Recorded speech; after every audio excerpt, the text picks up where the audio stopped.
uKhuzani wasesusa umsindo kangangani zakwethu, cha kahlalisekile phansi, kwenze njani? Sanibonani kuphi nakuphi lapho ungekho lo mbuso njengamanje. Okubingelela yena-ke mathina cebo sinto mzomqomela amehla abanye baqomela imali thiwazi. Ngana ngathi ngawusuku lakho lokuqala la ngicothenze nje okulungile.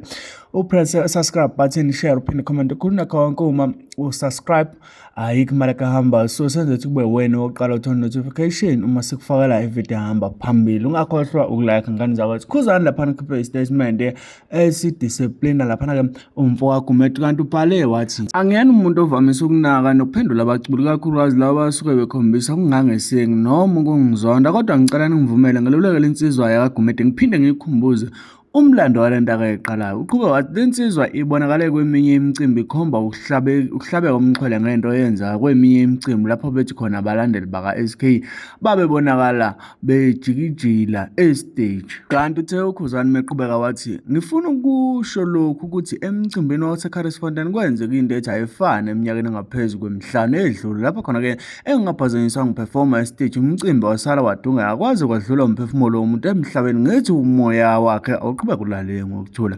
Abanye balimala kanzima kwadutshulwa sabasibi isimo. Uthe qhubeka uKhuzani wathi lento-ke wena mfo kaGumede obonakala uyenza ihlaya iyabalimaza abantu ayibaphethe kahle. Ngicela wonke umlandeli wami angaphazamisi umculo uma eperforma stage. Lento yakhuzwa ngikusho lokhu ngoba uma izinto zingasaphethi kahle kubuya bona abaphethi bodlame konke bekubhekise ngakimi ngithi angikhuze lento eyenziwa ilensizwa asihambisani nodlame mfowaki.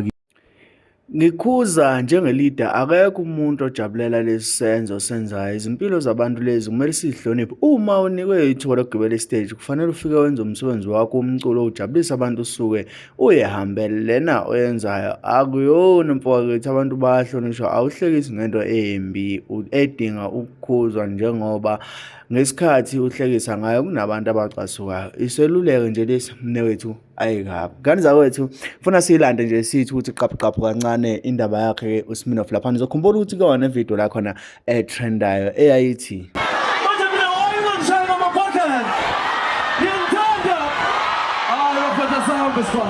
uSmiraMira wayilingisela khona igcome elisha. Uzokhumbula ngani zakwethu masizoyenza nje ibelula lento. uSmiraMira uyidumele ngokulingisela u3 second la waphunyuka khona nje bakithi wangabe sabambeka futhi walingisela abaculi waya akekho umculi owake wanogcopho njengoba naye uKhuzani ungomunye wabaculi abake bathatha uSmiraMira balingiselana betalabhana laphana. So ngike ngabona ukuthi uKhuzani kusho ukuthi uma sabona ngathi uSmiraMira ukhona iside eselithathile noma engathi khona iside asegxile kulona sokuqala kuba nzima kuyena. Futhi-ke angeke ngize ngimblame kakhulu, kodwa uKhuzani ngingabuye ngimgxeke esayidini lokuthi uyazi ukuthi uSmiraMira uhlele idlalela and indlela adlala ngayo iyona leyo kulingisela abaculi nento abantu abamazele yona bangena kubantu iyona leyo kulingisela abaculi njengoba wangena ngevideo yakhe laphana elingisela u3 second ngani la wayilingisela khona igcwame elisha. Uyazi igcwame elisha la belihamba khona umcimbi nomcimbi belihamba lithi inkinga yenu ngintshele,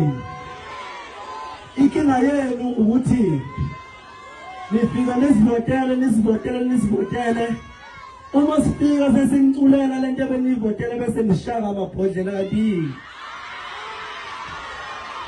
Okay, ngiyabonga ukuthi ningivotelile kodwa yini ningangishayi ngamabhodlela mina? Ngiyamthanda. Nkulumo yalo-ke igcoma leli belibhinqa laphana-ke yamalibhinqa imbangi yalo zakhombolo ukuthi imbangi yalo kwathi kuthiwa manje njalo ingoma ehlonise unyaka. Cha, abantu bakhombisa ukungenami futhi-ke benza noma ngabe yini ababefisa ukuyenza laphana ukuzwakalisa ulaka labo njengoba-ke kwagcina kusabalala ukuthi-ke uKhuzani ushawe ngamabhodlela laphana-ke.